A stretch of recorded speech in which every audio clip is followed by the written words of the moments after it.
We're at Oz Comic Con for this Track Zone conversation, and today's guest has risen to the challenge of taking an OG character and making it her own. It's Australia's Jess Bush, Strange New Worlds, Nurse Chapel. This is a Track Zone conversation. Well, welcome to a Track Zone conversation. First time back at Oz Comic Con since the pandemic. Very, very exciting. And today, joined by the wonderful Jess Bush. Hello. Thanks for your time. Oh, please. Thanks for having me. You're back in Australia. You are born and bred Yes. here in Australia, here in Brizzy as well. Yes. So what's it been like? Obviously the convention's just started today, but Yeah. fan reactions.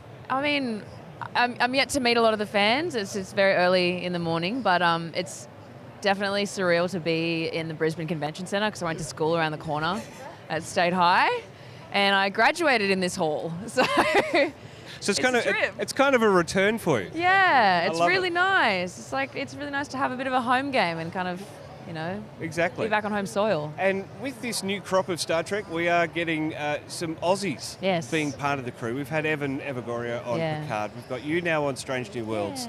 Yeah. We're kind of invading the sets a little bit. Do you wish that we had some Aussies on screen as well? Because obviously you've got an accent on the show.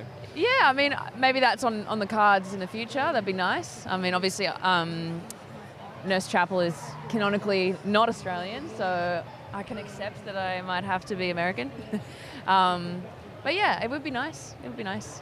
Now, as an Aussie actor, you of course had the rite of passage Yeah. by graduating from Home and Away. Yes. I hear you were there twice though. Yeah. Home and Away was my first TV gig, apart from I did some TV commercials like earlier on. But that was my first foray into drama. And I played two different characters, a number of months apart. So that was an interesting debut on telly. You came back in a different hairstyle, maybe Yep. a mustache or something. Yep, I had brown hair one day, blonde hair the next day. I love it. Strange New Worlds, what's it like on the set? We've been talking, we've had a chat with Anson Mount before Strange New Worlds Yeah. for season 2 of Discovery. This cast, this crew that we're seeing behind the scenes, such a family. That's sort of Yeah. how Star Trek is. Absolutely. What's Strange New Worlds like? The set? Yeah, everything. Yeah.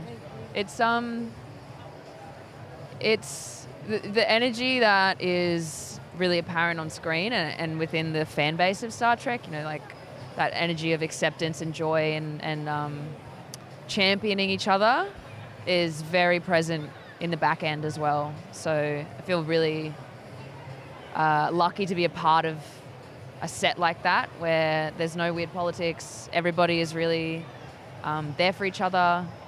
It's a really safe and joyous creative environment. Now, I did mention that I spoke with Anson a couple of years ago. I did stand on the table and proclaim, "Oh, Captain, my Captain." What's it like to walk onto the set with him leading the crew? Sorry, I'm gushing a little bit.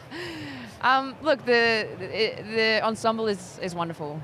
It's a real team effort, and again, we're all just artists who are really happy to be there, and we support each other and we have fun, but at the same time take the legacy that we're carrying very seriously. So yeah, it's special. And obviously, you've mentioned canon a bit there. So it's been, I don't like to give the critics, these people that just are hating on new Trek for the sake of it. But in terms of that, it's interesting to hear that. You're not the first person to say that canon is very critical to the Absolutely. storytelling and what you're doing. And we're seeing this fleshing out of Nurse Yeah. Chapel and Spock.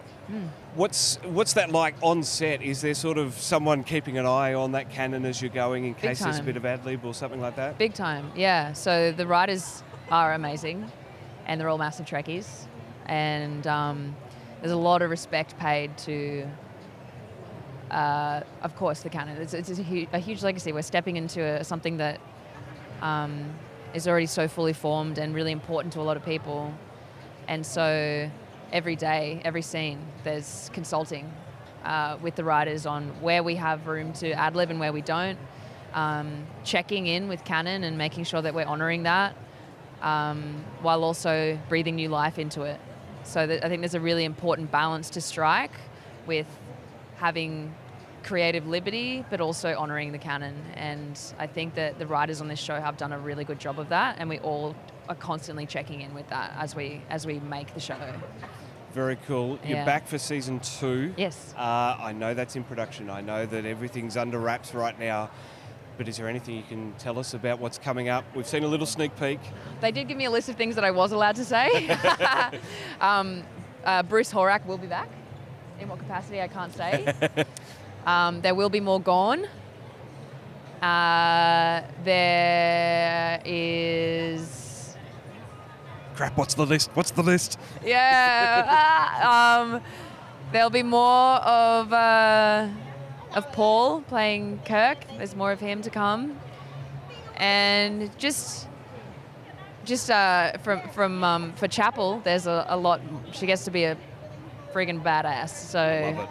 I'm very excited for her in season 2. That is awesome. And just lastly, Star Trek. Did you know what it was before you took on the role?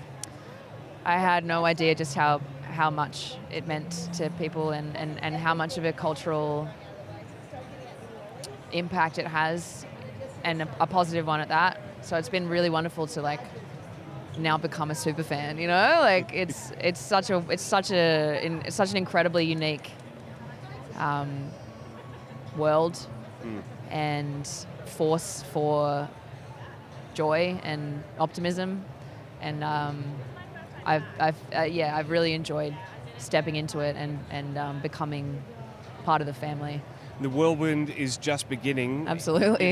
You see that Pavel, that Chekhov, that Walter Koenig, I blanked on his real name, Walter Koenig is still going. Yeah. From 60s Trek, he's still attending conventions. People are still flocking to see him. Yeah.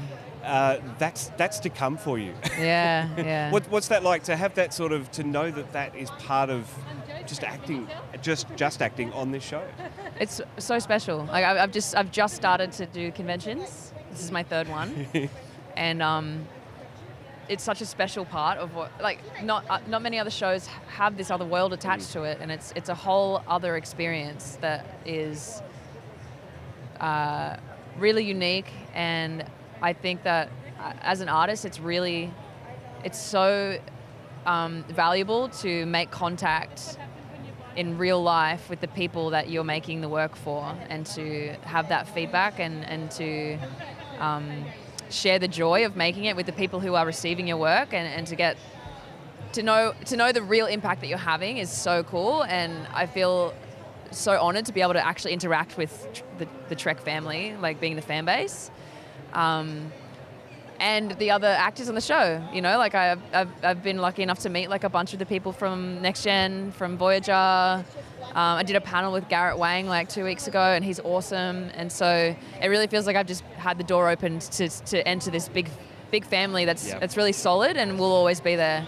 So I'm really excited for what that is, and I'm discovering more and more about that as it goes along. So it's a strange new world for you. Yeah, I love it. absolutely. Jess, thanks so much for your time. I better let you get back to the fans. Yeah, thank you so much.